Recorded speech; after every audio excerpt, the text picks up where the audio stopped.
नागपूर मध्यवर्ती कारागृहातून एक धक्कादायक बातमी समोर आली आहे। एका कैद्याने कारागृहातच गळफास लावून आत्महत्या केल्याची घटना मंगळवार 15 जुलै रोजी घडली। या घटनेने कारागृहातील सुरक्षतेवर पुन्हा एकदा प्रश्नचिन्ह निर्माण केले आहे।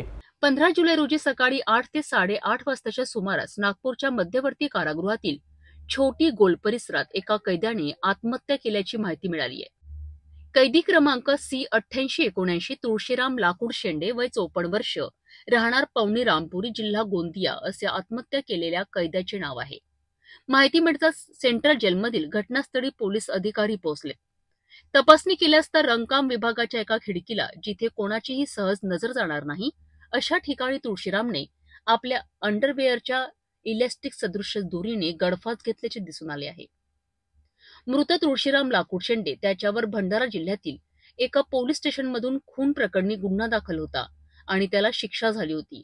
दिनांक 15/7/2025 रोजी आम्हाला सेंट्रल जेल नागपूर येथून फोनद्वारे माहिती मिळाली की सकाळी 8-8:30 वाजताच्या सुमारास बॅरेक क्रमांक 4 छोटी गोल हा जो परिसर आहे सेंट्रल जेल मधला, तिथे कैदी क्रमांक C8879 तुळशीराम लाकडू शेंडे वय 54 वर्ष, राहणार पवनी रामपुरी, जिल्हा गोंदिया याने गळफास लावून आत्महत्या केली आहे। त्या माहितीवरून आम्ही जेव्हा सेंट्रल जेलमध्ये त्या घटना घडलेल्या ठिकाणी गेलो, तेव्हा आम्हाला असे दिसून आले की रंगकाम विभाग आहे सेंट्रल जेलमध्ये, तिथे एका खिडकीला पाठीमागे जिथे कोणी बघणार नाही अशा ठिकाणी त्या कैद्याने अंडरवेअरचे जे इलास्टिक असतात त्या सदृश्य दोरीने स्वतःच्या गळ्याला फास लावून घेतला होता आणि आत्महत्या केल्याचं आम्हाला दिसून आलं।